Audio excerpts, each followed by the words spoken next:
नमस्कार विद्यार्थी मित्र मैत्रिणींनो, जर तुम्ही जीडीशन ए CHM 2026 परीक्षेची तयारी करत असाल तर आजचा हा व्हिडिओ तुमच्यासाठी खूप महत्त्वाचा आहे।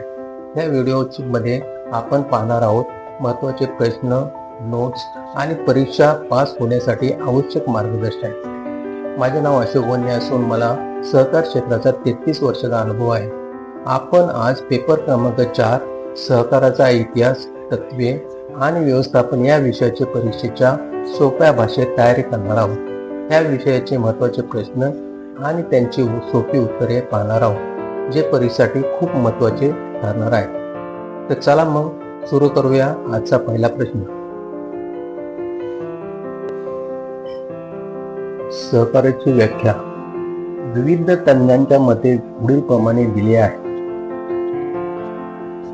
सहकार हे स्वयं सहायता पण एकमेकांना मदत करणारी संघटना होय, असे डॉक्टर काट्स म्हणतात। सहकारी संस्था ही व्यक्तींची अशी संघटना आहे की आर्थिक व सामाजिक कल्याण साध्य करण्यासाठी परस्पर सहाय्य व नफ्याची वाटणी या तत्वावर उद्योग व्यवसाय चालतो, असे पी विरामन यांनी सांगितले। जेव्हा अनेक व्यक्ती समानतेच्या तत्वावर एकत्र येऊन आर्थिक उद्दिष्टांची पूर्तता करतात, तेव्हा या संघटनेला सहकारी संघटना म्हणतात, असे कॅल्वर्ट यांनी स्पष्ट केले आहे। व्यक्तींच्या शक्ती व साधनांचा उपयोग परस्पर व्यवस्थापनाखाली करून सर्वसाधारण लाभ किंवा हानीत वाटेकरी होण्यासाठी स्वेच्छेने एकत्र येण्याची कृती म्हणजे सहकार होय, असे MD हेरिक यांनी सांगितले। सहकारी संस्था म्हणजे दुर्बल घटकांची निस्वार्थ भावनेतून संयुक्तरित्या व्यापार करण्यासाठी स्थापन केलेली संघटना होय, असे सर चार्ल्स रायलँड फे यांनी सांगितले। सहकार हा जगण्याचा मार्ग असून परस्पर मदतीच्या भावनेने लोकशाही तत्वावर लोक एकत्र येतात, त्याला सहकार म्हणतात, असे जेम्स फिल्टर वॉरेल यांनी सांगितले।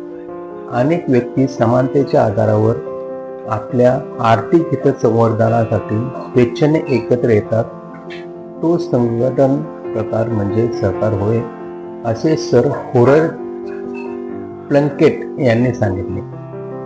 समान आर्थिक उद्दिष्ट साध्य करण्यासाठी ऐच्छिक पद्धतीने स्थापन केलेली संघटना म्हणजे सहकार होय, असे वैकुंठलाल मेहता यांनी सांगितले। सहकारी संस्था म्हणजे आर्थिक विकास, सामाजिक उद्दिष्टे आणि सांस्कृतिक विकास साध्य करण्यासाठी सहकारी तत्वावर काम करणारी व्यावसायिक संघटना होय, असे आंतरराष्ट्रीय संघटना सांगते। धन्यवाद।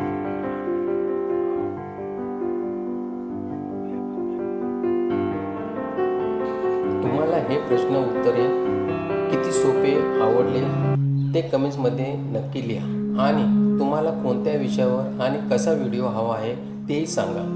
जर तुम्हाला असेच जीडीशन ए अँड CHM परीक्षेसाठी मार्गदर्शन हवे असेल तर व्हिडिओला लाईक करा, चॅनलला सबस्क्राईब करा आणि बेल आयकॉन दाबायला विसरू नका। त्यामुळे परीक्षा होईपर्यंत आपणास माझे नवीन विषयावरील व्हिडिओ प्रथमतः आपणास मिळू शकतील। पुढील व्हिडिओमध्ये आपण आणखी महत्त्वाचे प्रश्न आणि एक मॉडेल पेपर घेऊन येणार आहोत। तो व्हिडिओ नक्की पहा। धन्यवाद। अभ्यास करत राहा आणि यशस्वी व्हा।